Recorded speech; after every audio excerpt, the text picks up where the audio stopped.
साथ जो माफ करने लायक है ही नहीं। इतना काल नेमी आदमी मुझे नहीं लगता कि औरंगजेब भी हुआ होगा।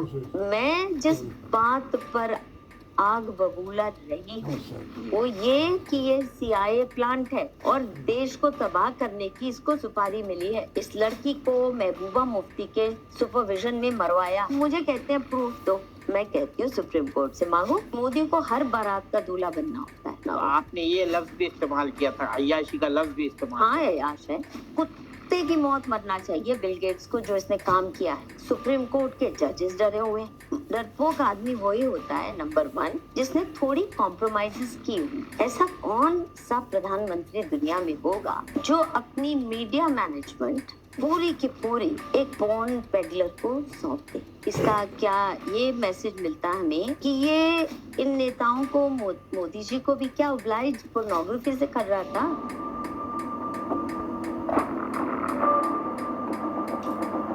सालार के नादरीन की खिदमत में सलाम व आदाब अर्ज़।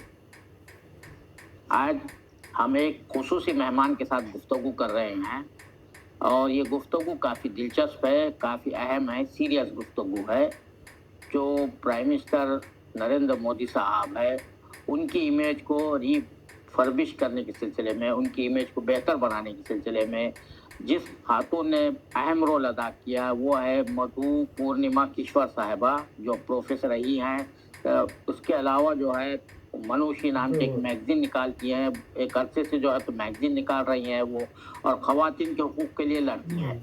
तो उन्होंने जो है एक किताब लिखी थी, ये किताब है, मैं आपको दिखा रहा हूँ, मोदी मुस्लिम्स एंड मीडिया। ये किताब जो है उस वक्त लिखी गई थी जब मोदी की इमेज जो है एंटी मुस्लिम इमेज थी। उन्होंने ये साबित करने की कोशिश की थी कि मोदी एंटी मुस्लिम नहीं है, उनकी इमेज को जो है तो बेहतर करने की बड़ी कोशिश की थी।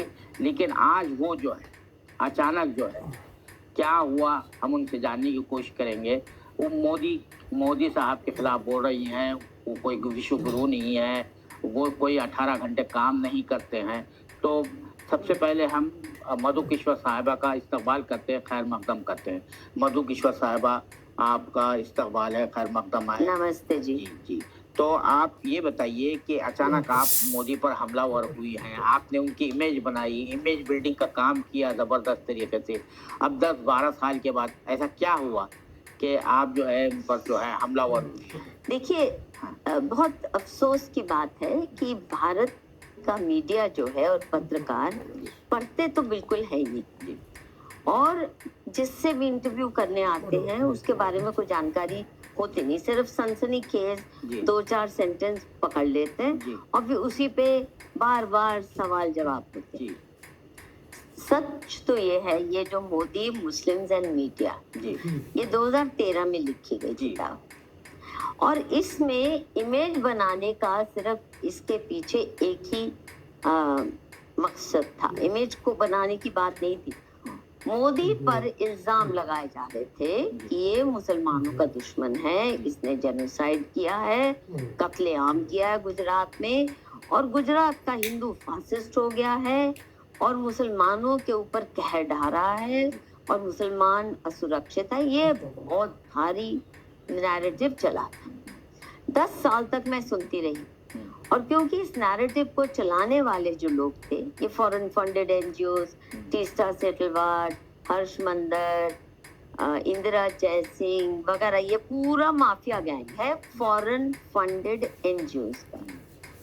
क्योंकि इनकी हरकतों से मैं बखूबी वाकिफ हूँ और मैंने देखा है कि हर फेक नैरेटिव को कैसे चलाते हैं और इनको पैसे मिलते हैं। ये तो मैंने ट्रैक भी किया है, इनको कब कितने पैसे मिले, ये टेढ़ा मेढ़ा कानून पास करवाओ, ये इस पे एडवोकेसी करो, करोड़ों रुपया इनको मिलता है। ये FCRA के वेबसाइट से मैंने ट्रैक भी किया था। और क्योंकि फॉरेन फंडेड एनजीओज की राजनीति बहुत जहरीली रही है, तो मुझे जब 10 साल 11 साल हो गए इनकी कैंपेन के, तो मुझे लगा कि जाके अब तो तहकीकात कर लेनी चाहिए। ना तो मैं मोदी को जानती थी, ना मैं कभी गुजरात की पॉलिटिक्स से वाकिफ रही थी, दूर दूर से उतना ही जानती थी। और मोदी से कोई रिश्ता नहीं, भाजपा से कोई रिश्ता नहीं, भाजपा की मैं कभी वोटर नहीं रही और आज भी नहीं हूँ। तब भी नहीं थी। अब मैं गुजरात केवल ये देखने गई थी कि ये वाकई ही क्या उतना बड़ा राक्षस है जितना मुस्लिम समाज और फॉरेन फंडेड एनजीओज और कम्युनिस्ट पार्टी वाले बता रहे हैं। एक मासूमियत से मैं गई थी देखने। वहां क्या देखा मैंने, अगर आप देखेंगे ना, ये किताब पढ़ेंगे, इसमें 90% इंटरव्यूज केवल मुसलमानों की है। मैंने फोकस ही किया मुस्लिम बस्तियों पर, मुस्लिम गांवों पर, मुस्लिम प्रोफेशनल्स पर, मतलब तरह तरह के जो मुस्लिम समुदाय होते हैं, प्रोफेशनल्स होते हैं, ऑक्यूपेशनल ग्रुप्स होते हैं, किसान हैं, मछुआरे हैं, अधिकतर मैंने मुसलमानों पर ही फोकस किया। उनकी लंबी इंटरव्यूज ली, वीडियो रिकॉर्डेड। मैंने खुद, एक छोटा सा कैमरा था मेरे पास, इतने पैसे तो थे नहीं कि मैं कैमरा की टीम लेके जाती, तो एक सोनी का हैंड हेल्ड कैमरा था। हर इंटरव्यू मैंने वीडियो रिकॉर्ड इसलिए की ताकि बाद में मुझे कभी कोई ये ना सवाल उठाए मेरे ऊपर, ये तो आपने मनगढ़ंत कहानी लिख ली। तो पूरा एविडेंस है कि हूबहू इंटरव्यूज हिंदी में थी, उसको अंग्रेजी में ट्रांसलेट, तर्जुमा उसका मैंने स्वयं किया, तो एक्यूरेट है। फिर 6 महीने बाद मोदी की इंटरव्यू की। 6 महीने तक मैं मोदी से मिली गई। मैंने देखना था कि मुसलमान कहते क्या हैं, उनकी हालत क्या है। जो असलियत जमीनी हालात देखी वो बिल्कुल उल्टी थी। मुसलमान जितने खुशहाल गुजरात में थे उतने उत्तर प्रदेश में भी नहीं दिख रहे थे या दिल्ली में भी नहीं। उन्होंने जो इनके तारीफ के पुल बांधे मोदी के कि ये क्या क्या हमारे लिए कर रहा है, क्या क्या नहीं कर रहा। जैसे राजकोट के ही मुसलमानों ने, वहां उनके कुछ नेता थे जिन्होंने राजकोट में जो मोदी ने पहला चुनाव लड़ा, तो मुस्लिम कम्युनिटी के मर्दों और खवातीनों ने मिलकर इसकी चुनाव कैंपेन चलाई थी। और ये भी खुल के अखबारों में, मैंने गुजराती अखबार भी खंगाले उस समय के, वो कोट भी किए हैं, और उनमें इनकी इंटरव्यूज आ रहे हैं चैलेंज करते हुए कांग्रेस पार्टी को कि इस बंदे ने 4 महीने में जो कर दिखाया चीफ मिनिस्टर बनने के बाद, मुसलमानों के लिए जो जो हमारी मांगे मान ली और किस तरह हमारी खिदमत के लिए तैयार रहता है, इतना तो आप 40-50 साल में भी नहीं किए हो, तो इसलिए क्यों हम आपको वोट दें। और काफी बड़ी मात्रा में मोदी को राजकोट के चुनाव में इनकी वोट भी मिली।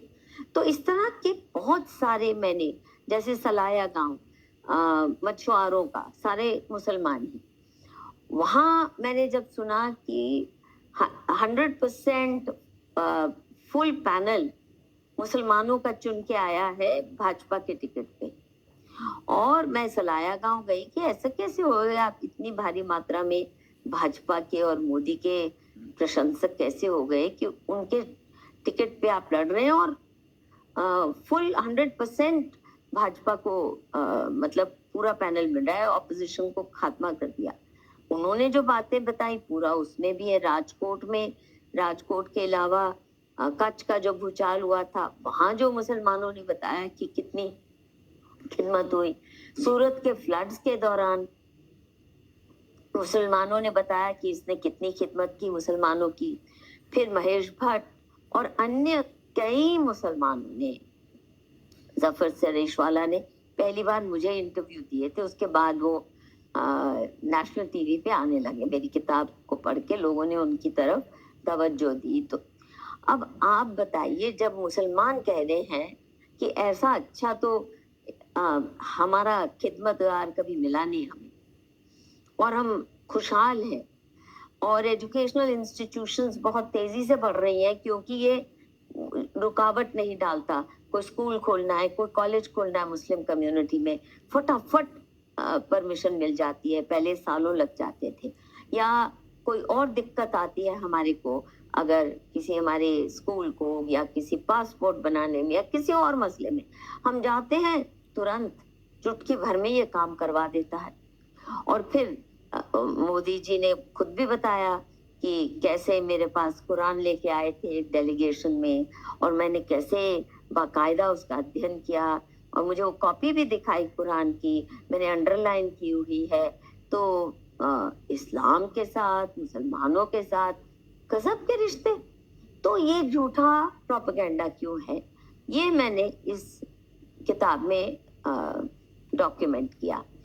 और उस वक्त नहीं समझ आया, उस वक्त लगा कि ये लेफ्टिस्ट तो झूठ बोलते ही हैं, और खासकर फॉरेन फंडेड लेफ्टिस्ट तो बिल्कुल होते ही ऐसे हैं, क्योंकि मैं इनसे बहुत परहेज करती रही हूँ, इनकी फरेबी पॉलिटिक्स को करीब से देखा है मैंने।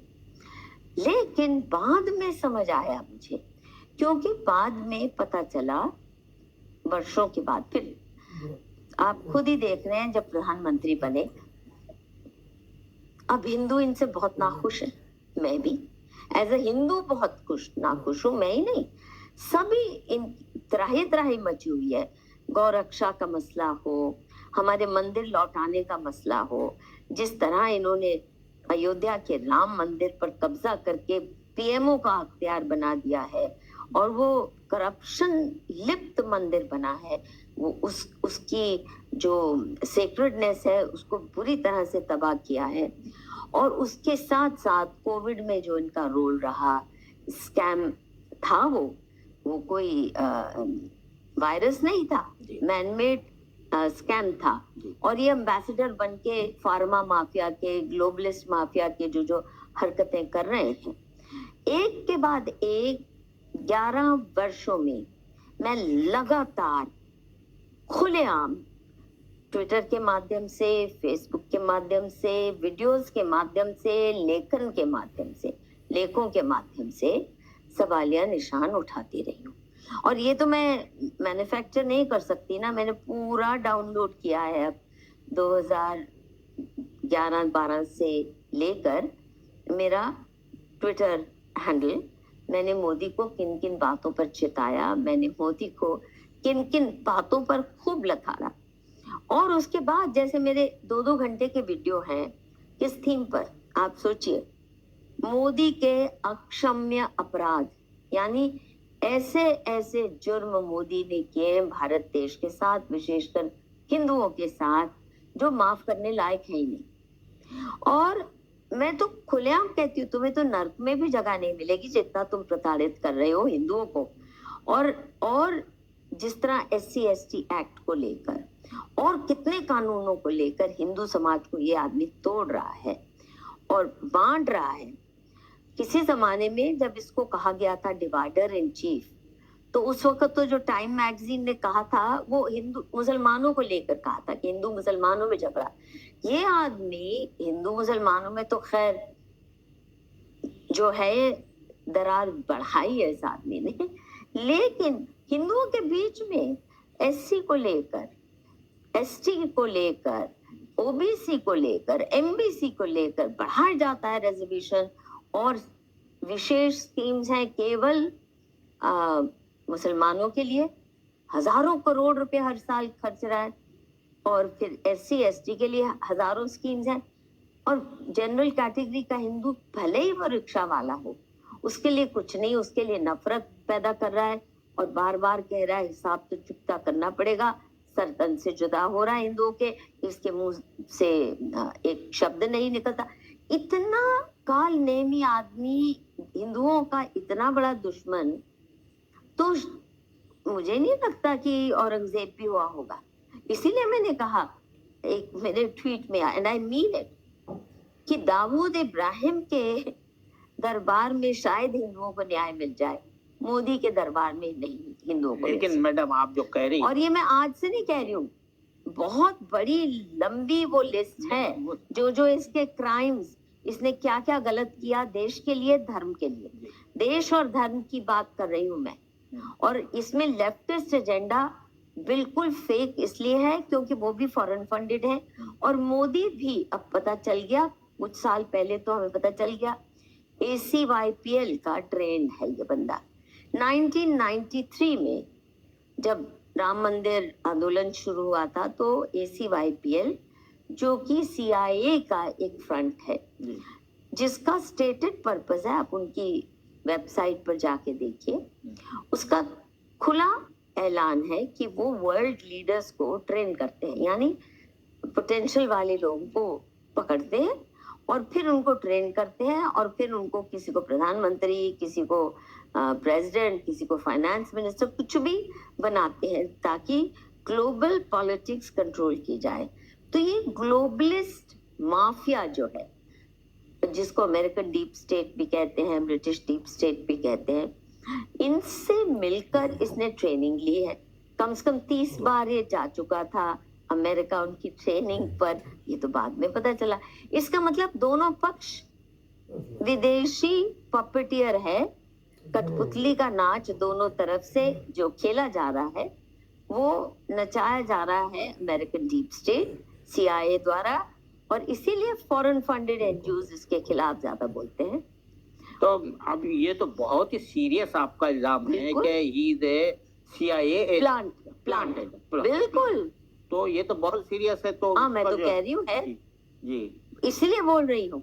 देखिए, अगर वो छोटी मोटी बात होती ना, जिस तरह सुब्रमण्यम स्वामी कहते रहे हैं, कब से कह रहे हैं इसका महिलाओं के साथ या फलान ढिमका के साथ, वो कब से कह रहे हैं, मैंने तो नहीं उस बात पर कभी चर्चा की थी। सुब्रमण्यम स्वामी कहे जा रहे हैं कितने सालों से। इनकी हिम्मत हुई मोदी जी की कि उसको चुनौती दे या उस पे कोई मुकदमा दायर करे, नहीं ना। तो मैं जिस बात पर आग बबूला रही हूँ वो ये कि ये CIA प्लांट है और देश को तबाह करने की इसको सुपारी मिली है। उनका आप जानते हैं, अब ईरान में जो हो रहा है या मिडिल ईस्ट में जो हो रहा है, अफगानिस्तान में जो होता है, आप जानते हैं अमेरिका क्या करता है।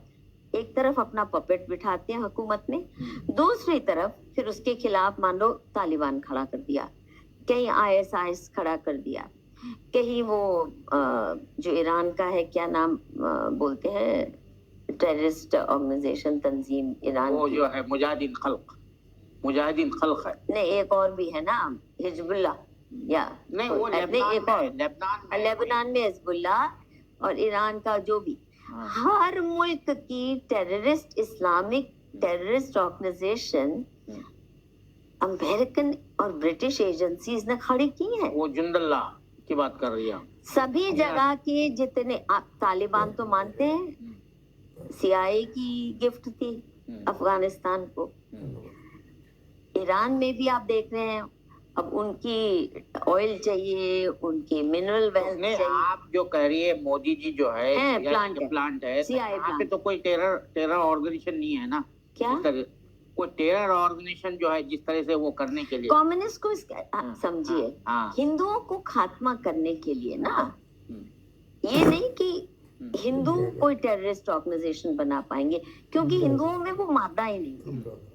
पर यहाँ कितनी खड़ी कर रखी है तंजीमें, कश्मीर में नहीं खड़ी कर रखी, कितने टेररिस्ट ग्रुप्स, और बाकी मुल्क में भी PFI जैसे, जिसका खुला ऐलान है कि 2047 तक, जिसको मोदी कह रहे हैं अमृतकाल, आप देखिए गजब की बात, मोदी कह रहे हैं अमृतकाल भारत का होगा, और PFI कहते हैं तब तक पूरा हिंदुस्तान, उसका इस्लामीकरण हम कर चुके होंगे, यहाँ कोई मंदिर नहीं बचेगा, कोई काफिर नहीं बचेगा।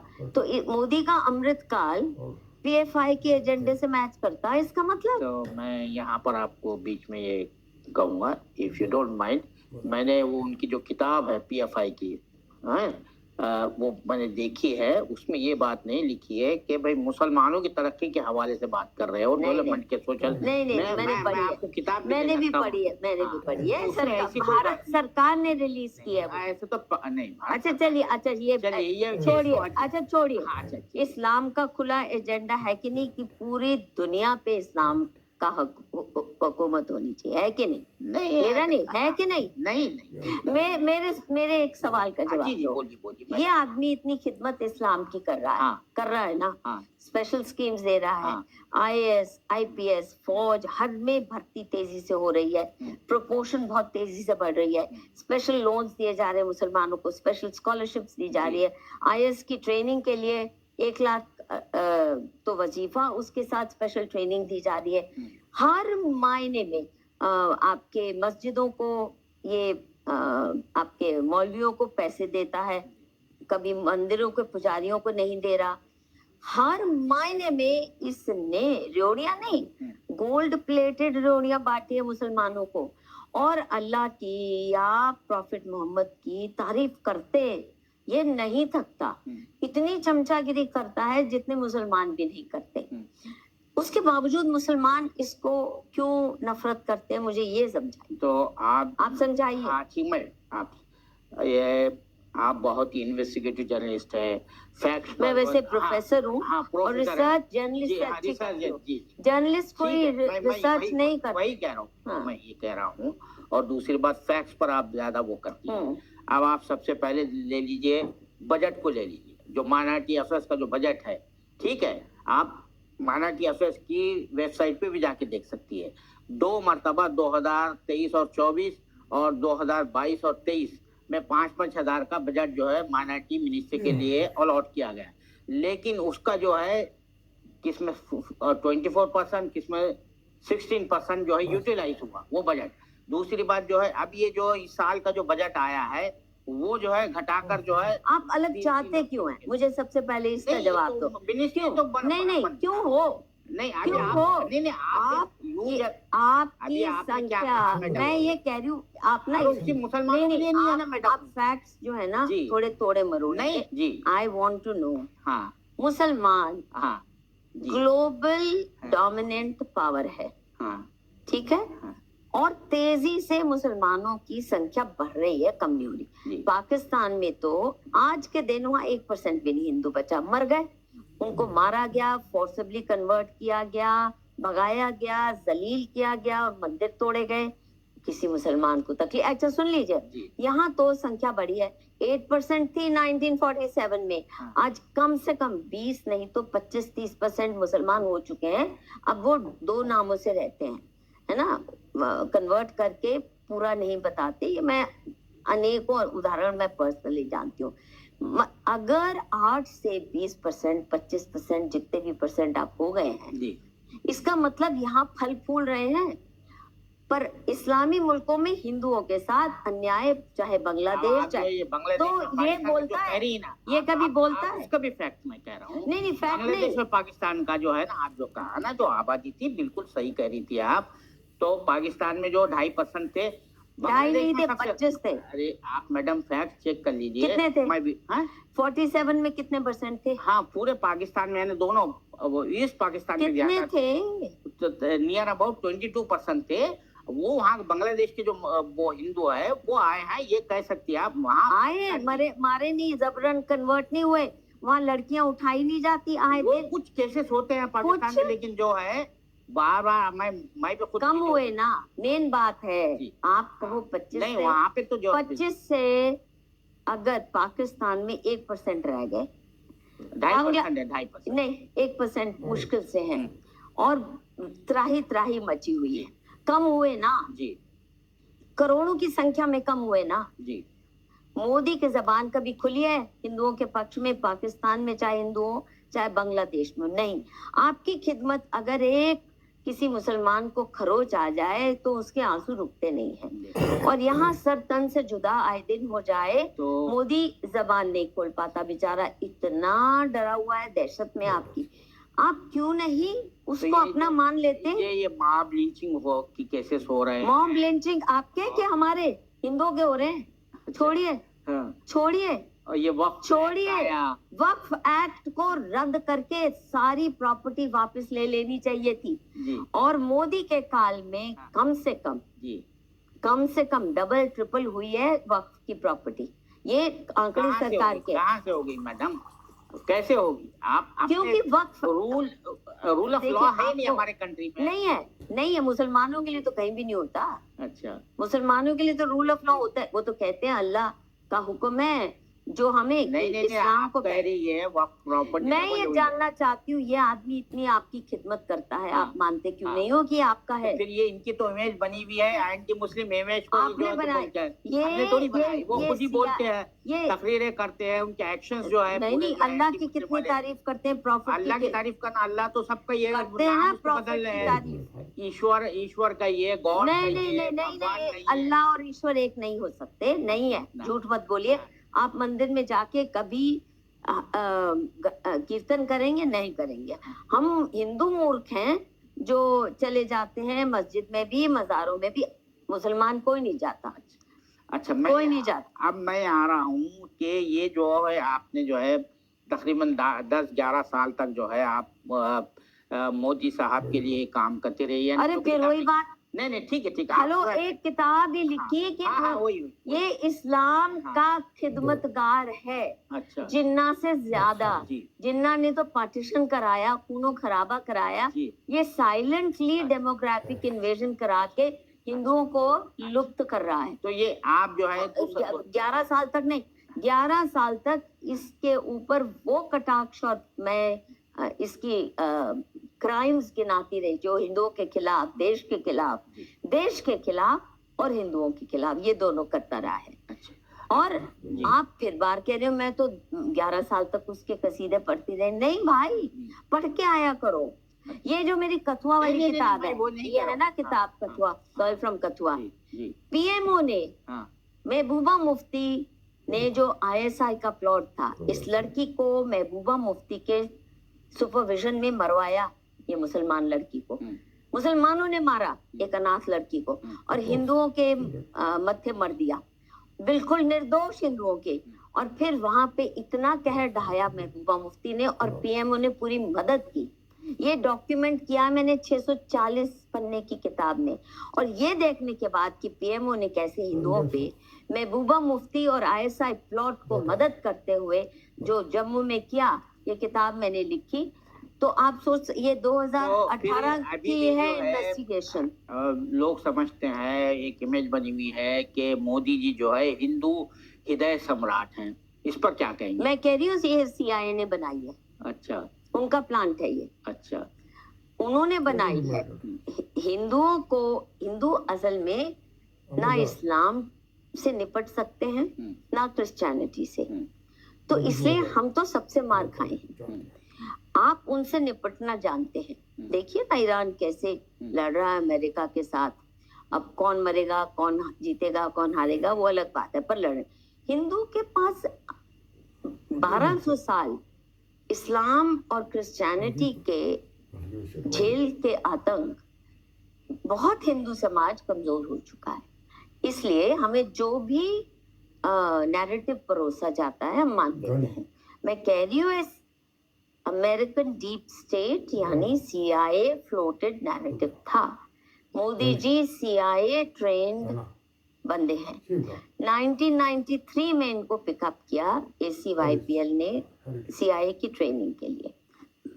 कैसे हो गया? 1994 में, अगले ही साल बीजेपी के जनरल सेक्रेटरी बन गए। तो ये आपको कब पता चला कि ये जो है सीआईए के पिछले 4-5 सालों में ये बात शुरू हुई। अच्छा, एकदम विश्वास करना आसान नहीं होता। फिर सबसे पहले ACYPL की वेबसाइट पे देखा, वहाँ इनका नाम है कि इनके ट्रेंड है। यही नहीं, नुपुर शर्मा भी ACYPL की ट्रेंड है, और सुधांशु त्रिवेदी भी, ऐसे कई सारे ग्लोबल लीडर्स बहुत से हैं। तो जब पता चला, धीरे धीरे समझ नहीं आता था पहले तो कि इतने हिंदू विरोधी क्यों हैं। हिंदुओं ने जी जान से इनको सपोर्ट किया और ये सोचा कि अभी तक जो हमारे साथ हमारे ही मुल्क में अन्याय होता है और जिस तेजी से धर्मांतरण का हक दे दिया गया है उन मजहबों को जो चाहते हैं कि हिंदू धर्म का खात्मा हो। क्रिश्चियनिटी का भी खुला ऐलान है कि ये हिंदू धर्म का खात्मा होना चाहिए, और इस्लाम का भी है कि काफिर नहीं बचने चाहिए। तो हम तो काफिर दोनों तरफ से मार खा रहे थे। तो हमने सोचा ये मोदी आके हमें बचाएगा। ये तो इतना धर्म और देशद्रोही निकला, मैं तो कह रही हूँ इसको नर्क में भी जगह नहीं मिलेगी। इतना इसने हिंदू समाज को, धर्म को नुकसान, अंदर में घुस के नौटंकी करके, जैसे रावण आया था ना साधु का वेश लेकर सीता को हरण करने, तो ये आदमी भी इसी किस्म से साधु का वेश, वो देखा नहीं आपने, हल्दी लगाएगा, तिलक लगाएगा, नौटंकी करेगा, मंदिरों में जाके नौटंकी करेगा, 20 कैमरा के आगे हाथ जोड़ रहा है, सिर्फ लोगों को भरमाने के लिए ना। अच्छा, आप उनकी विश्व गुरु की इमेज बनी हुई है। ये कहा जाता है कि वो नॉन बायोलॉजिकल है, फिर ये कहा जाता है कि वो 18-18, 20-20 घंटे काम करते हैं देश के लिए। एक एक बात करो, विश्व गुरु की इमेज जो है ना, हाँ, विश्व कुली भी नहीं है ये आदमी। जी, जो फार्मा माफिया, अब मुझे पता है आप पहली वाली बातें सब एडिट कर देंगे, केवल ये चलाएंगे क्योंकि वो आपको सूट नहीं करेंगी, जहां मैं कह रही हूँ कि ये इस्लाम परस्त है। अब एडिट करने वाले नहीं करेंगे, आप बेफिक्र रहिए। आप चलिए, मेरे पास ओरिजिनल तो है ना, देख लेंगे हम भी, वो भी तो आप रखेंगे। विश्व गुरु अच्छा, विश्व गुरु देखिए, विश्व गुरु के लिए सबसे मेरी बड़ी इनसे यही शिकायत थी, जब इन्होंने अपने चुनावी प्रचार के दौरान 2013 और 14 में ये कहा कि भारत को विश्व गुरु का स्टेटस दोबारा से दिलवाएंगे, जो भारत था। हमारी ज्ञान परंपराएं, चाहे आर्थिक क्षेत्र में है, चाहे साइंस में हो, चाहे इंडस्ट्री में हो, चाहे आर्किटेक्चर में हो, मतलब भारत का कोई मुकाबला था ही नहीं। इसीलिए हजारों मील से दूर आक्रांता आते रहे। इस्लामी आए, फिर अंग्रेज आए, फिर फ्रेंच आए, फिर पोर्चुगीज आए, क्योंकि हम बहुत शिखर पर थे। फिर सब लूट गए हमें, ज्ञान परंपरा को भी और धन दौलत को भी। तो इसने कहा जी मैं ज्ञान के क्षेत्र में, नॉलेज की ये जो सेंचुरी है इसमें विश्व गुरु बनाऊंगा। तो हमने सोचा शायद कुछ करने वाला है। अब जैसे ही इसने एक 12वीं पास महिला को, जो मैकडॉनल्ड में सफाई का काम करती थी, फिर सास बहू सीरियल में काम करती थी, यानी कोई पढ़ाई लिखाई उसने की नहीं, जिसने यूनिवर्सिटी का चेहरा नहीं देखा, कॉरेस्पॉन्डेंस से बीए फर्स्ट ईयर उसने एडमिशन ली, वो भी कंप्लीट नहीं किया। कॉरेस्पॉन्डेंस में तो वही जाते हैं ना जिनको किसी रेगुलर कॉलेज में जगह नहीं मिलती। तो मैं सुन रह गई, ये हमसे मजाक कर रहा है क्या आदमी, क्या कर रहा है ये। तो मैंने खुल के उसी दिन से विरोध किया। आपने देखी होंगी मेरी वीडियोस जी। उसी दिन, जिस दिन इसकी कैबिनेट स्वेरिंग हुई है, सबसे पहले बयान मधु किश्वर के आए, तहलका मच गया। अरे मधु तो इसके गुण गाती थी। अरे गुण सिर्फ ये गाए कि ये इस्लाम विरोधी नहीं है, ये इस्लाम परस्त है, ये तो गांधी मार्क 2 है। जैसे गांधी ने मुसलमानों के आगे अपने प्राण न्यौछावर कर दिए और हिंदुओं को इतना सताया, तो इसीलिए गोडसे ने गोली मारी थी ना। वो हिंदू तंग थे, मेरे भी फैमिली पार्टीशन रेफ्यूजी फैमिली है, तो मैं तो जानती हूँ मेरे माँ पिता किस हाल में आए थे और कितने दुखी थे गांधी के व्यवहार से, नेहरू के व्यवहार से। वो सब तो मैंने उनसे सुना है, मैं तो पैदा नहीं हुई थी तब। तो जो गांधी ने किया, ये 10 कदम जाके वही करना शुरू हो गया। तो एजुकेशन में इसने धोखा दिया। तो मैंने तुरंत कहा कि उस वक्त मैंने कोई सवाल नहीं उठाया कि इसका निजी क्या है, रिश्ता है नहीं है। उसके बाद बहुत से चर्चे हो रहे थे इन्हीं की पार्टी में, मैंने कभी उन चर्चों को हवा नहीं दी।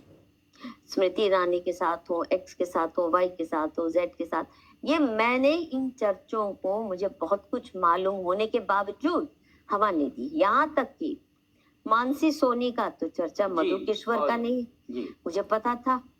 सुप्रीम कोर्ट तक वो पहुंची हुई है कहानी।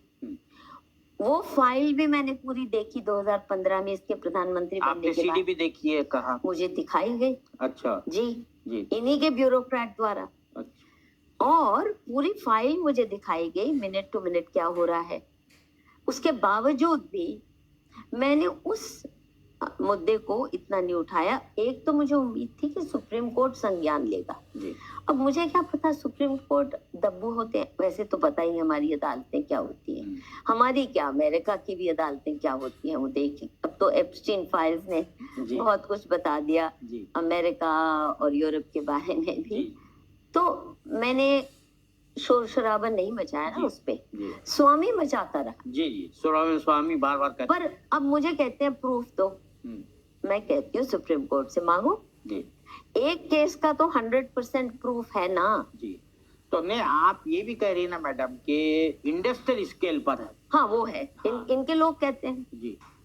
गुजरात से जहाँ ये रहा है जी, कितने मेरे पास फोन आए हैं, कितने जर्नलिस्ट के, और तो और छोड़ो, कल हम्म, या परसों जी। परसों इनके जो बहुत सीनियर मिनिस्टर रहे हैं और इनके चीफ सेक्रेटरी भी थे, व्यास साहब की बात। व्यास साहब, जी। हम्म, और मिनिस्टर भी थे, जी स्कॉलर भी हैं, जी बहुत पढ़े लिखे जी और प्रतिष्ठित व्यक्ति हैं। जी उन्होंने मुझे ब्लेसिंग्स भेजी और कहा मैं आपको अपनी चैनल पे लाना चाहता हूँ। इस आदमी ने वाकई अंधेर मचाया हुआ था। और अगर वो लोग मुझे सपोर्ट कर रहे हैं जो इसके करीबी रहे हैं, जी फिर ऐसे गुजरात के जर्नलिस्ट जी जिन्होंने मुझे खुलकर बताया है कि इसकी नाइट लाइफ को वो रोज रात को देखते थे, इसके पीछे पीछे फॉलो करते थे। अच्छा। जब ये निकलता था सीएम, ये मैं नहीं कह रही हूँ जी ना, मैंने फॉलो किया, जी। पर वो जर्नलिस्ट कह रहे हैं इसके चर्चे बहुत है। इसके चर्चे मैंने अनेकों सुने थे जी गुजरात में जी 2015 के बाद, क्योंकि जब ये किताब आई तो बहुत से लोगों ने मुझे बताना शुरू किया कि ये भी पहलू है इन साहब का। जी तो जैसे जैसे पहलू दिखते गए, देखिए जहां तक पर्सनल लाइफ है, सेक्स लाइफ है, जी उसमें मैंने कभी भी उसको सनसनीखेज रूप में तो क्या किसी भी रूप में पेश जी। करने का जी प्रयास नहीं किया। जी लेकिन इसके बाकी दुष्कर्म जी। जो मैं कह रही हूँ ना, मोदी के अक्षम्य अपराध, मोदी से मोह भंग की इतनी 2-2 घंटे की वीडियो है मेरी, जी और फार्मा माफिया का, ग्लोबलिस्ट माफिया का ये कुली है। हाँ, विश्व गुरु बन सकता है जो आदमी एक बोगस वायरस को लेके जहरीली वैक्सीन थुकवा रहा है अपने लोगों पे। उस वक्त मैंने कम से कम 11-12 वीडियो बनाए थे, कुछ अपने चैनल से, कुछ औरों के चैनल के साथ, जहां मैंने कहा था ये माफ नहीं होगा तुम्हें, और तुम अगर यहाँ बंदूक रख के कहो या तो गोली खाओ या वैक्सीन लो, मैं तब भी नरेंद्र मोदी तुम्हारी वैक्सीन नहीं लूंगी, गोली खा लूंगी। इतने खुलेआम मैंने इसका विरोध तब भी किया। और आयुर्वेद पर जो इसने प्रहार किए, कि आयुर्वेद के जैसे पतंजलि ने ही कहा कि हमारे पास वायरस का बड़ा सीधा इलाज है, और मैंने किया, मैंने वैक्सीन नहीं लगाई, मैंने वो काढ़े ही पिए जो हमारी नानी दादी के नुस्खे होते थे, या पतंजलि के काढ़े। 1500-2000 केस इसने क्रिमिनल केस लगवा दिए पतंजलि के ऊपर और बाकी वैद्यों पर, जिन्होंने कहा कि बहुत आसान है किसी भी वायरस को संभालना।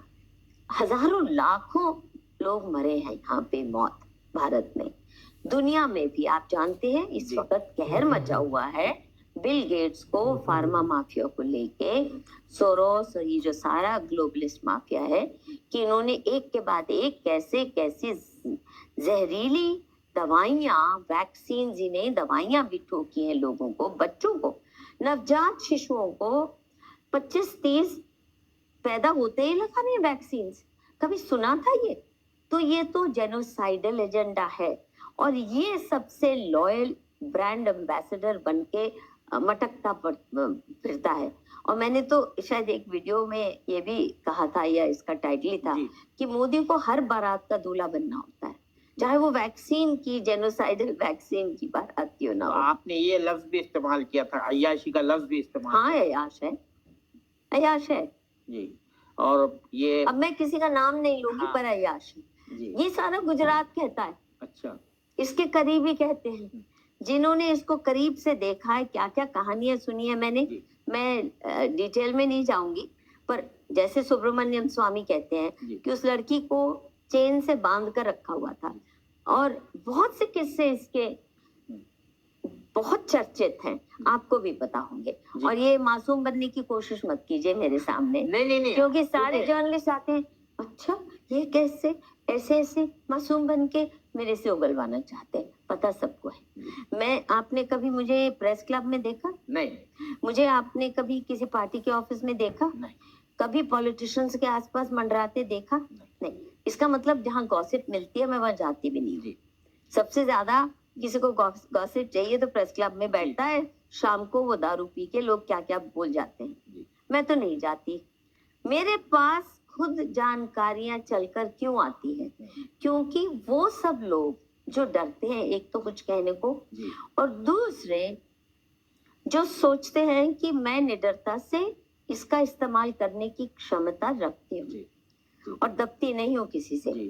तो वही वो तो कह रहा हूँ। पहुंचाते हैं। जी जी।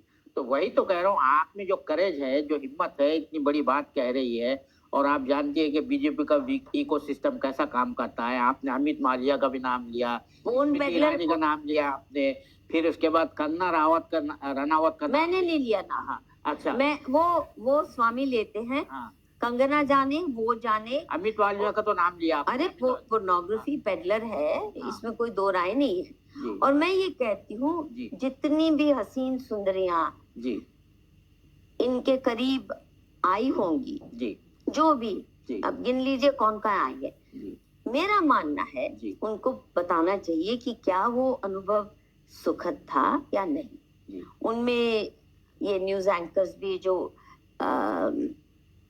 महिलाएं जो बड़ी ग्लैमरस वाली हैं, जी। उनको भी बताना चाहिए कि उनका अनुभव कैसा था, नहीं था।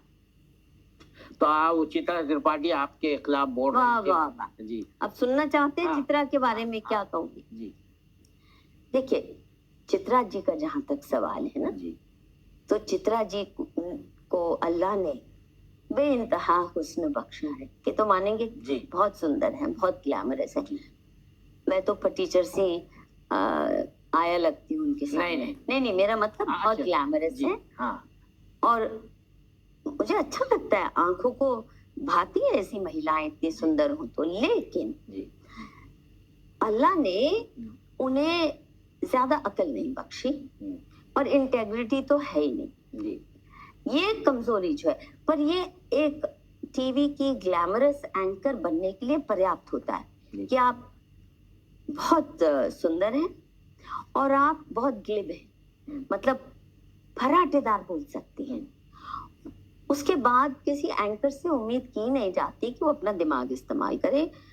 ये टेलीप्रॉम्प्टर पे आता है कि आपने क्या बोलना है, किसकी किन शब्दों में ठुकाई करनी है, जी किसकी थोड़ी चमचागिरी भी कर देनी है, किसकी तरफ मुस्कुराना है, जी। किसकी तरफ डांट के बोलना है। ये एंकर को, ये फीमेल एंकर्स विशेषकर, यही काम इनसे कराया जाता है ना। कोई जी दिमागी काम तो नहीं, हाँ। अपना स्क्रिप्ट भी नहीं लिख सकती, स्क्रिप्ट भी कोई दे रहा है।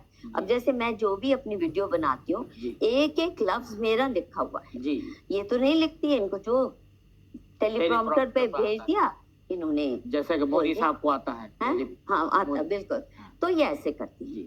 अब ये महिला जी ना तो मुझसे कभी मिली है, जी 2 मिनट के लिए भी, 1.5 मिनट के लिए भी, ना मेरा कोई वास्ता है इनसे। एकाएक उठ के मेरे ऊपर यह आरोप लगा दिया, हाँ मुझे पता है ये राज्यसभा सीट मांगती थी, जबकि मैं कह चुकी हूँ जो भी सिद्ध कर दे कि मैंने कभी किसी पार्टी से कुछ भी मांगा हो अपने लिए तो मैं 1 करोड़ रुपया दूंगी। उसके बावजूद उस वक्त नहीं आई ना कि मेरे पास ये प्रूफ है, इस दिन तुम्हें मैंने ये कर। अब ये बताओ, इनकी हैसियत है कि मैं इनको बोलूंगी मुझे राज्यसभा बनवा दो? इनकी हैसियत है? इनकी खुद की क्या है ना? तो मेरा मानना है जो महिलाएं, अब शब्द लोगों ने इस्तेमाल किया कास्टिंग काउच, जी और ये चिल्ला उठी, ये कास्टिंग काउच, मधुकेश्वर महिला होके महिलाओं के खिलाफ बोलती है, स्मृति ईरानी के खिलाफ बोल दिया। मैं नहीं बोल रही, ये भाजपा आरएसएस के लोग इससे भद्दी बातें बोल चुके हैं और सब जर्नलिस्ट को पता है। और जो महिला तिल मिला उठती है कास्टिंग काउच शब्द से, जबकि उसे पता है जर्नलिज्म में, टीवी में, ग्लैमर वर्ल्ड में, लीगल प्रोफेशन में, मेडिकल प्रोफेशन में, हर जगह, और पॉलिटिक्स में तो है ही है कास्टिंग काउच। जो महिला तिल मिलाती है ना कि महिलाओं के खिलाफ ऐसी बातें नहीं कहनी चाहिए, ये महिलाओं को पीछे धकेलने वाली बात है, इसका मतलब वो कहीं ना कहीं अंदर से कॉम्प्रोमाइज्ड है। नहीं तो क्यों नहीं आप खुल के कहेंगे कि महिलाओं के साथ ये हो रहा है। कुछ महिलाओं के साथ मजबूरी, उन्हें सरेंडर करना पड़ता है, बहुत सी महिलाओं को मजबूरी सरेंडर करना पड़ता है, और बहुत सी बड़ी खुशी से लौटती हुई पहुंच जाती हैं, क्योंकि करियर एडवांसमेंट बहुत तेजी होती है अगर आप कास्टिंग काउच के लिए तैयार हैं। और कुछ बेचारी बदहाल होके निकल आती है वहां से। तो चित्रा त्रिपाठी जी सबसे पहले उठ के आई जब मेरे पे आक्षेप लगाने, तो मेरा उनसे सवाल ये है, महिला होने के नाम से बहुत दिल मिला गई आप चित्रा जी। इतने सालों से मधु किश्वर को कुत्ती और क्या क्या गंदी गालियां दी जा रही थी, हजारों की संख्या में हर साल, एक एक बंदा नहीं। अमित मालविया का जो सारा तंत्र है मधु किश्वर को चुप कराने में, बदनाम करने में लगा हुआ था। तब तो आप दिल मिलाई नहीं। अब क्यों दिल मिलाई? क्योंकि ये जिसको कहते हैं ना प्रेस्टिट्यूट्स, जिनको कोई प्रलोभन दे के काम करवाया जा सके, ये उसकी पहचान होती है कि आप हुकूमत या जो भी सत्ताधारी है या आपके बॉसेस हैं, जिसने भी आपको कहा होगा, जिसकी खिदमत में आपने वो बयान पेश कर दिया झूठा फरेबी, तो तरस आता है। क्योंकि चित्रा जी, आप तो क्या पहनेंगी वो भी नहीं डिसाइड कर सकती, वो भी आपके टीवी चैनल वाले डिसाइड करते हैं। क्या बोलेंगी वो भी डिसाइड नहीं कर सकती। तो मधु किश्वर पर जो आरोप लगना था वो भी किसी और ने आपको लिख के दे दिया होगा और आपने कर दिया। आपकी मजबूरी मैं समझती हूँ, इसलिए सहानुभूति भी रखती हूँ। आपसे गुस्सा क्या ही करूं, क्योंकि आप तो किसी और के इशारों पर नाचने वाली बहुत सुंदर गुड़िया है। आखिरी मेरा सवाल ये है कि हमारी जो इंडिया का जो सियासी कल्चर है, पॉलिटिकल कल्चर है, उसमें जो है सेक्स लाइफ एक जो है डार्क अंडर बेली रहा है। अभी इप्स्टीन फाइल की बाज़गश जारी थी। आपने जब ये सनसनीखेज इल्जामात आयद किए, आपके पास एविडेंस भी है कुछ चीज़ों के, तो उसके बाद जो है कुछ लोगों को और हिम्मत मिली, करेज मिला। गुजरात से सीमा गोविंद साहिबा ने जो है अपना ट्विटर पे डाला, उन्होंने एक्स पर जो है वो डाला। फिर उसके बाद जो है नागेश्वर राव साहब जो है सीबीआई के एक्स डायरेक्टर, उन्होंने कहा, और भी आवाज़ें बाहर आ रही है। तो इसके बावजूद हमारे मुल्क में जिस तरह का भूचाल आना चाहिए था, जो मोरालिटी की जो बात है, अमेरिका में अगर होता है, वेस्ट में होता है, अगर ऐसे कोई मामला सामने आता है तो धड़ाधड़ इस्तीफे हो जाते हैं, उसको बाहर का रास्ता दिखा दिया जाता है। क्या हुआ अमेरिका में? ये खुलासे बहुत बारीकी से बड़े बड़े साइंटिस्ट ने किए कि बिल गेट्स जेनोसाइडल है जी। और ये जो ग्लोबलिस्ट एप्स्टीन माफिया है, इसमें कौन कौन लोग लिप्त थे जी। उनमें ओबामा, उनमें क्लिंटन, हिलरी, कितने बड़े बड़े लोग लिप्त पाए गए। जी। जेल में है क्या बिल गेट्स? जेल में है क्या? इसको तो कुत्ते की मौत मरना चाहिए बिल गेट्स को, जो इसने काम किया है जी। जो इस्लाम में पब्लिक फ्लॉगिंग होती है ना, हाँ। उसके मैं बहुत खिलाफ हूँ, पर बिल गेट्स को मौत मिलनी चाहिए। मैं मानती हूँ इतना दुष्ट आत्मा ये है। क्या किया? अभी तक वो जेल में है नहीं। अभी भी कितने मुल्क, मोदी जी समेत भारत में, उसको रेड कार्पेट ऑफर कर रहे हैं, आइए यहाँ पे सेटअप कीजिए, आयुर्वेद की सारी रिसर्च आपको सौंपते हैं।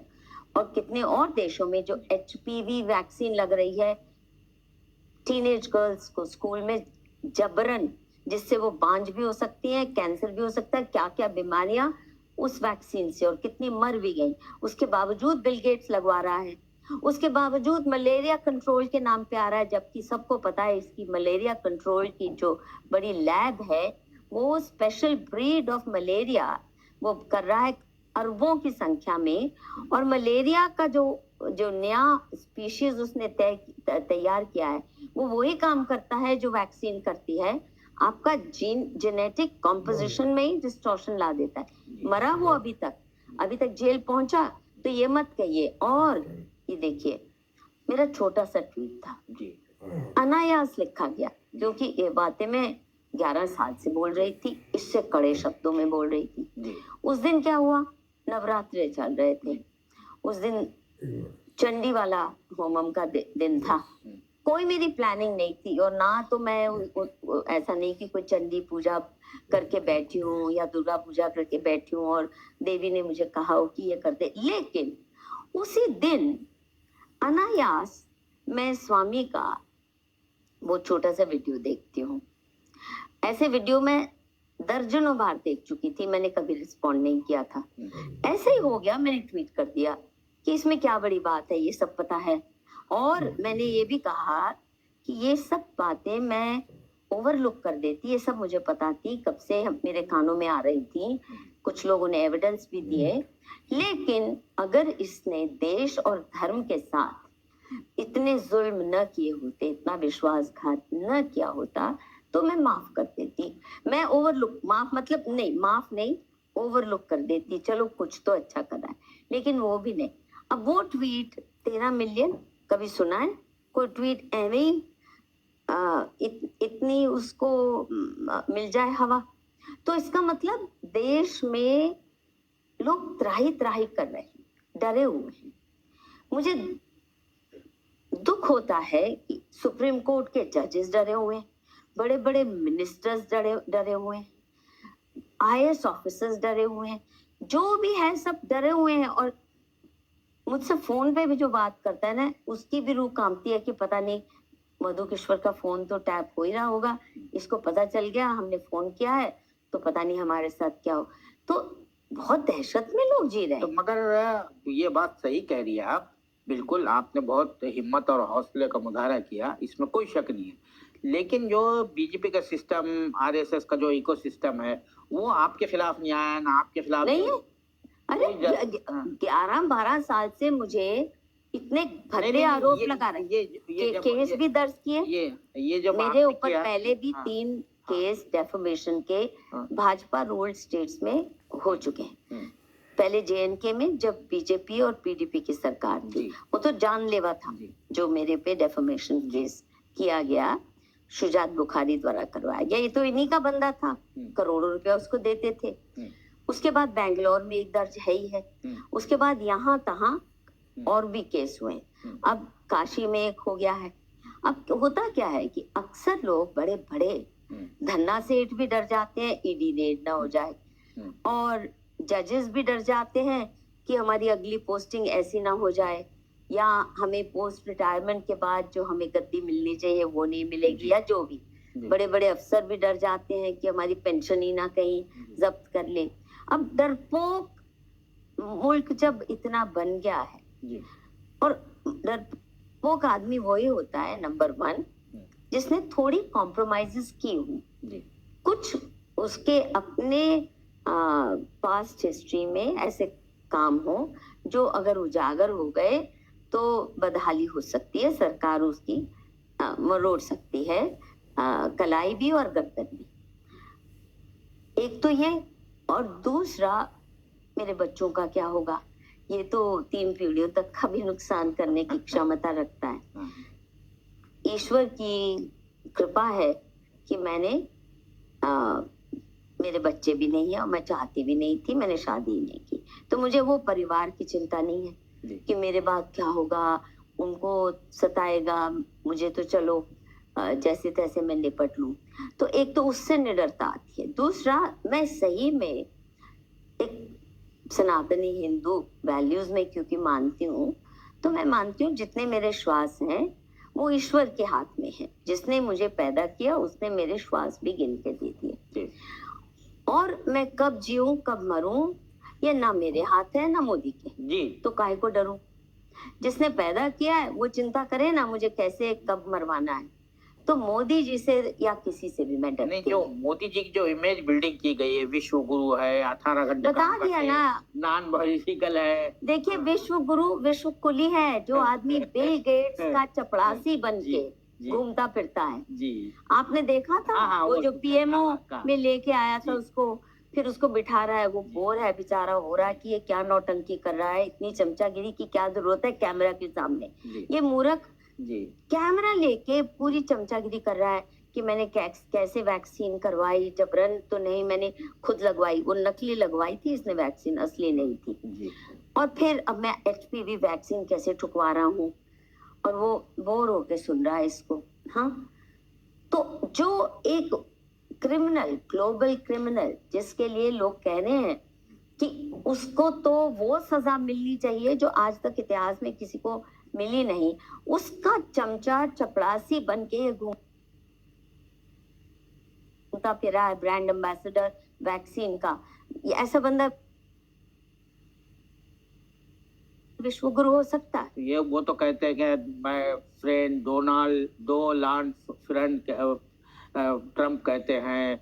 हर एक जो है वो सार्केज्म का आपने शब्द सुना है कभी? सार्केज्म क्या होता है? माय डियर फ्रेंड करके, he will not go against me, वो ये भी कह देता है। ये उसकी कहने का आशय मोदी की हिम्मत नहीं है मेरे खिलाफ जा सके, क्योंकि मैं जो कहूंगा वो मान लेगा। ये है उसका असली मतलब। My friend Narendra Modi, he will not disagree with me, इसका क्या मतलब है? तो इसके दुष्कर्मों के किस्से और एविडेंस बहुत लोगों के पास है, बहुत लोगों के पास है। और मैंने एक तो उदाहरण दिया भी था ट्वीट में। तो बहुत लोग इसको ब्लैकमेल कर सकते हैं। फाइनली एक आपको ब्लैकमेल पॉइंट बताऊं जी, सुन लीजिए ध्यान से।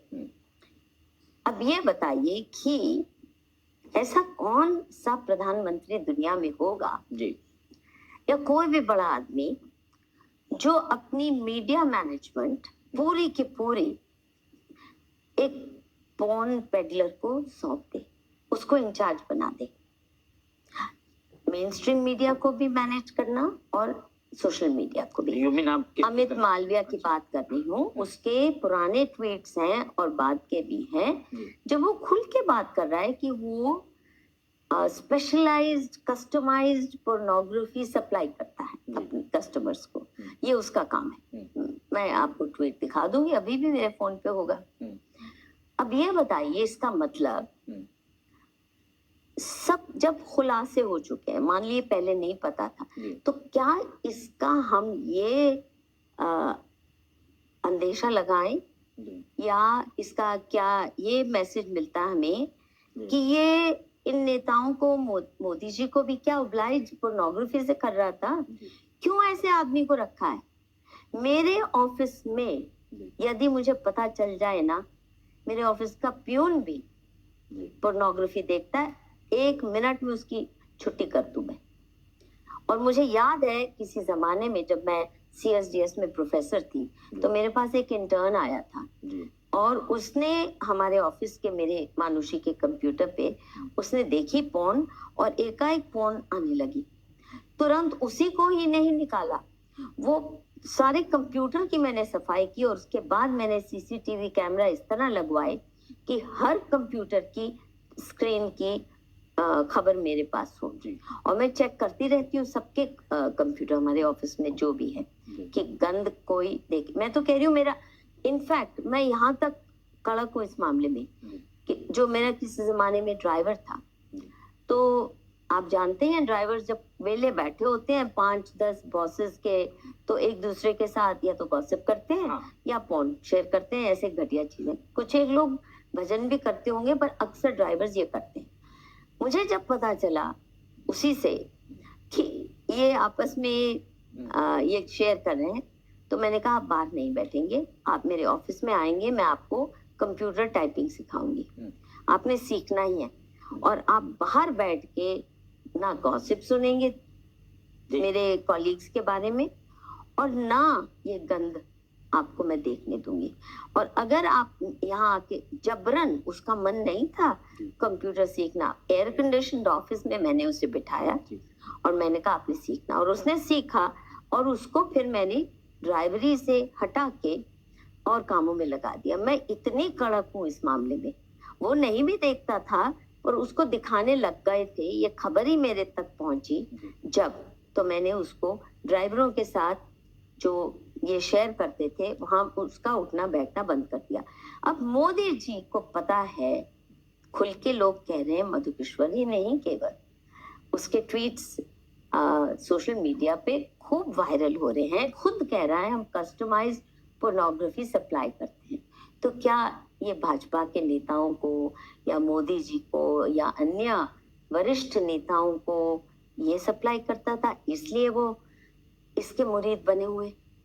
क्या वो उन्हें ब्लैकमेल कर सकता है कि ये मैं इन्हें सप्लाई करता? उसके पास तो सारा एविडेंस होगा ना, इससे क्या क्या मांगते थे। ये क्या कारण है? आप करें, मान लो आप स्वयं भी अगर पोर्नोग्राफी देखते हो, लेकिन क्या आप अपने चैनल का हेड किसी पोर्नोग्राफी पेडलर को बना दे, या अपने घर में अपने बच्चे के ट्यूटर को किसी पोर्न पेडलर को एक बच्चे की ट्यूशन के लिए भी रख ले? नहीं ना, बिल्कुल बिल्कुल नहीं। तो इन्होंने क्यों रखा हुआ है? क्यों झेल रहे हैं इतने सालों से उसको? नहीं कर पा रहे। या हरदीप पुरी जी का जी। अगर नाम आ गया एप्स्टीन फाइल्स में, और बहुतों के और नाम है। अब उसी पे से याद आया कि एफजे अकबर साहब को तो आपने रिजाइन करवा दिया। मैंने नहीं करवाया। नहीं, आपने नहीं, कहने का मतलब जो है, मैंने क्या किया था? आपकी बात नहीं कर रहा हूँ मैं, आपसे मोदी ने करवाया था। ये कहना चाह रहा हूँ, उस तरफ कहना चाह रहा हूँ कि भाई आपने रिजाइन करवा दिया, हरदीप सिंह पुरी का नाम आता है, आपने रिजाइन करवाते, आप अमित तो इसका मालविया का मतलब नाम क्या है? जी इसका मतलब क्या है? जी ना वो कर रहा है, ना ये करवा रही है। इसका यही मतलब है कि डर है इन्हें कि और बहुत से खुलासे हो जाएंगे अगर मैंने जरा भी क्रैकडाउन किया, जिनको ग्लोबलिस्ट माफिया की प्रोटेक्शन प्राप्त है, या अमित मालविया जैसा व्यक्ति। मुझे लग रहा है बेचारे अमित मालविया को तो बड़ा अफसोस होगा, मेरा नाम क्यों नहीं आया। मेरे लिए तो वहाँ स्पेशल जगह होनी चाहिए थी, क्योंकि ये है तो उसी क्वालिटी का। तो ये मिनी एप्स्टीन एम्पायर तो यहाँ चला ही रहा था ना, तो क्या ही कहें। अब ये तो अच्छा, इसका तो मुझे प्रूफ देने की जरूरत नहीं ना कि वो पोर्नोग्राफी पेडलर है, रहा है। उसके अपने ट्वीट्स कहते हैं ये काम करता रहा है। उसको अपना सोशल मीडिया और मेन स्ट्रीम मीडिया इंचार्ज जो बनाया, तो जाहिर है अगर आप पर मानहानि का मुकदमा लग गया ना, तो मोदी लगाएंगे ना।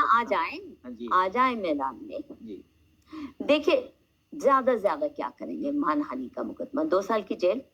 सच तो है, मान लो जजेस को इन्फ्लुएंस भी कर ले, जैसा आसान होता है। जो आदमी शंकराचार्य अवधेशानंद जी के खिलाफ पॉक्सो एक्ट लगा सकता है, उन ऐसे 2 फर्जी लड़कों को लेके जिनकी शक्ल उन्होंने कभी देखी नहीं, वो मठ में जिसमें रहते हैं वहां कभी आए नहीं, उनके मठ की एक एक हरकत सीसीटीवी कैमरा में कैद रहती है, कोई रिकॉर्ड नहीं है कि वो बच्चे कभी उनके पास फटके भी, और फिर भी एक क्रिमिनल हिस्ट्री शीटर के उकसाने पर ये ले आते हैं 2 लड़के और कहते हैं जी इनका यौन शोषण शंकराचार्य ने किया। इतना नीच काम जो प्रधानमंत्री करा सकता है, उससे क्या करना। ये नीचता की पराकाष्ठा है। अगर इसने वहां, असल में मुझे लग रहा है कि जो मेरा गुस्सा और बढ़ता गया, क्योंकि ये केवल अपने मिनिस्टर्स को चपरासी बना के नहीं रखता, किसी की औकात कुछ नहीं है, पीएमओ से सब मैनेज होता है। और पीएमओ किससे मैनेज होता है, मैंने खुल के कई बार कहा है कि मुझे तो लगता है पीएमओ आईएसआई कंट्रोल करता है और सीआईए का ये प्लांट है। तो मैं कहती हूँ, जो आदमी, आप सोचिए, ग्लोबलिस्ट माफिया के इशारे पर काम कर रहा है और इसको सुपारी दी गई है हिंदू धर्म और हिंदू समाज को तहस नहस करो, ये मैं खुल के कहती हूँ। और जब इसने शंकराचार्य तक इस किस्म के केस लगाए, वो लाठी भी खा चुके हैं। वो केवल ये कि इसने पुरातन मंदिर तोड़वाए, इसने राम मंदिर के साथ जो असुरी काम, राक्षसी काम किए, उन्होंने विरोध किया, सही था। अब गौ रक्षा के लिए वो उठ खड़े हुए हैं। कोई मुसलमान उनको इतनी गालियां नहीं दे रहा, मैंने नहीं सुनी। ये क्यों उबला हुआ है गौ रक्षा को लेकर? समझदार मुसलमान भी गौ रक्षा को लेकर शंकराचार्य जी को गालियां नहीं दे रहे, धमकियां नहीं दे रहे, क्योंकि समझदार मुसलमान जानते हैं कि जैसे हमारे लिए सुअर का मीट हराम है, कोई हमें जबरन खिलाए तो हम उसका सर तन से जुदा कर देंगे, इसी प्रकार वो मुसलमान ये भी समझता है कि हिंदुओं के लिए गाय का मांस खाना, इससे बड़ा कोई अपराध हो ही नहीं सकता। और बहुत से हिंदू इसमें बहुत गहरी आस्था रखते हैं और इसलिए वो गौ रक्षा करना चाहते हैं। भले ही हमारे कम्युनिटी के कुछ लोग हैं जो काउ स्मगलिंग करते हैं, ये तो सरगना बन के करवा रहा है। और गौ रक्षकों को गुंडा मवाली मोदी ने कहा, मुसलमानों ने नहीं कहा। आप सोचिए, तो इसको मैं हिंदू हृदय सम्राट कैसे मान लूं? बहुत शुक्रिया मधु किश्वर साहिबा, आपने सालार के लिए इतना तवील वक्त दिया। ये थी मोहतरमा मधु किश्वर साहिबा, जो मंशू मैगजीन की एडिटर भी हैं और प्रोफेसर रही हैं और कई किताबें लिखी है इन्होंने, ख़वातीन के हकूक़ के लिए काम भी करती है। तो ये बड़ा तवील इंटरव्यू है, हम इसे 2 पार्ट में दिखाने की कोशिश करेंगे, क्योंकि मधु किश्वर साहब का कहना है कि ये जो है हमारे मोदी साहब, ये कोई विश्व गुरु नहीं है, ये विश्व कुली है। अलावादी वो ये कहते हैं कि जो 18 घंटे का जो काम का मामला है वो अयाशी करते हैं, काम नहीं करते हैं। और तीसरी बात ये है कि जो ऐसे लोगों को उन्होंने अपने इसमें आतरा भर रखा हुआ है, जो पोर्न पेडलर हैं, और जो इनके खिलाफ जो है, अगर ये पूरी हिम्मत के साथ कह रही है, हौसले के साथ कह रही है, इनके खिलाफ अगर मानहानि का मुकदमा दायर हुआ, उनको ज़्यादा से ज़्यादा क्या है 2 साल की मुझे सज़ा हो सकती है, लेकिन मैं इसके लिए सब चीज़ों के लिए तैयार। कैमरामैन जीशान राय के साथ मैं अब्दुल बारी मसूद, नई दिल्ली।